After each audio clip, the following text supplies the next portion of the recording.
wọ́n máa tó pa ọba yorùbá méjì.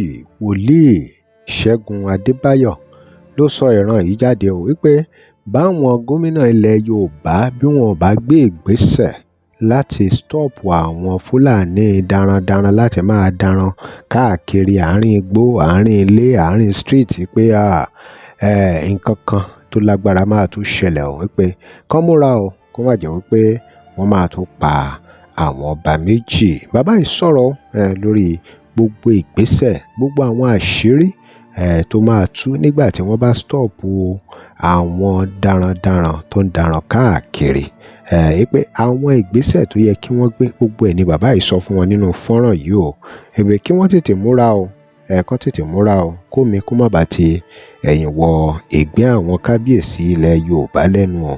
Ẹ wo ọ̀rọ̀ yìí ò dúró ń bẹ̀ o, ọ̀rọ̀ yìí tún dé ọ̀dọ̀ National Assembly, ó dé ọ̀dọ̀ ààrẹ Tinubu, ó dé National Assembly pé kí wọ́n ṣọ́ra, àwọn ìran kan tó lágbára ni bàbá yìí rí o, tí wọ́n fi mẹ́sẹ̀ẹ̀jì lẹ̀ fún àwọn National Assembly àti ààrẹ Tinubu l'Aso Rock. Kódà ọ̀rọ̀ tún wá kan orílẹ̀-èdè méjì kan pàápàá fún àwọn ọmọ Nàìjíríà tó wà l'Amẹ́ríkà pé ẹ tètè máa gbàdúrà o, nítorí àwọn orílẹ̀-èdè méjì kan pàápàá àwọn ará Árábù yẹn pé wọ́n fẹ́ dìde, wọ́n fẹ́ ṣe nǹkan kan, wọ́n fẹ́ ṣe kinní yẹn f'Amẹ́ríkà. Ẹ wò ọ̀rọ̀ ń bẹnu fọ́nrán yìí o. Wòlíì Ṣẹ́gun Adébáyọ̀ tú ọ̀rọ̀ kalẹ̀.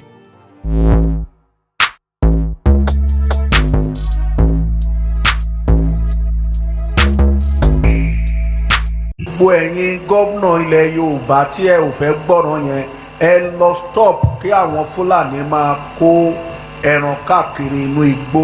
Ẹ lọ pàláṣẹ fún wọn láti ìsìn.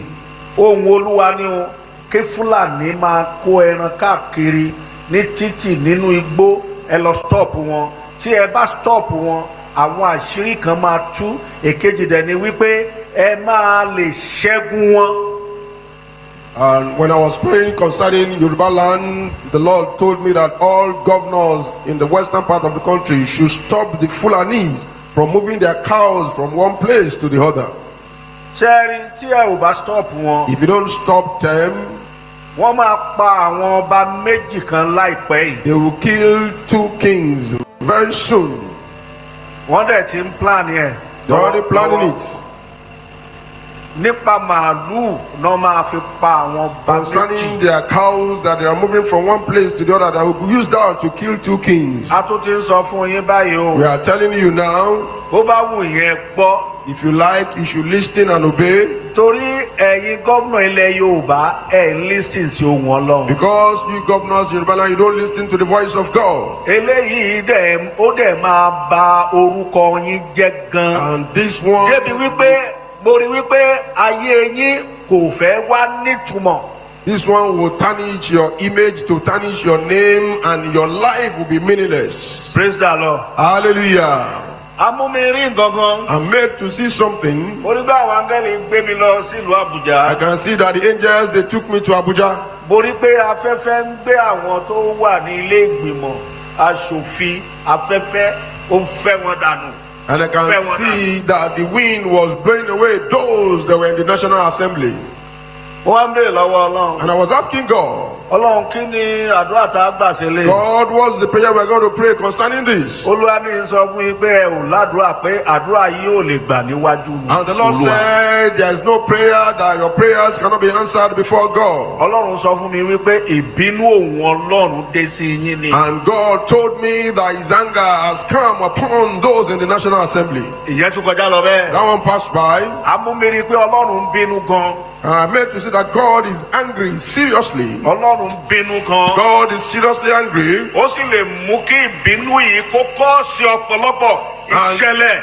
This anger Tí ò lè yé ẹ̀yin ìjọba yìí. into a lot of cures that you government cannot understand. Ìṣẹ̀lẹ̀ A lot of cures, a lot of tí ò lè business yé ẹ̀yin ìjọba yìí. that this government will not understand. Amúmiri pé ọ̀pọ̀lọpọ̀ yín wọ agbádá nígbà tó yá kò sí agbádá lára yín, ìwòwò lọ̀pọ̀lọpọ̀ yín wà. I'm made to see that many of you were dressed up, but later you were all naked. Ìṣẹ̀lẹ̀ Incidents. ìṣẹ̀lẹ̀ Olúwa ní ìbínú òun ni. The Lord said, this is his anger. Ìbínú òun ni. This is his anger. Praise the Lord. Hallelujah. a gbàdúrà gbogbo ayé ni kó gbàdúrà. We are going to pray. The whole world should pray this prayer. mo rí pé àwọn orílẹ̀-èdè kan bíi méjì. I'm made to see it about 2 nations, 2 countries. But bí mo ṣe rí àwọn orílẹ̀-èdè yẹn is like Arab. The way the 2 countries were shown to me, it was like the Arabian countries. amúmirí wọn àwọn orílẹ̀-èdè méjì. These 2 countries, kí wọ́n máa wá face America. they are going to face America. eléyìí máa le gan. This will be serious. eléyìí máa le gan. This will be serious. ẹ̀yin tẹ́ ẹ wà lamẹ́ríkà ẹ gbàdúrà. Those in America should pray. ẹ̀yin kìrìsìtẹ́nì Amẹ́ríkà ẹ gbàdúrà gan. Christians in America should pray.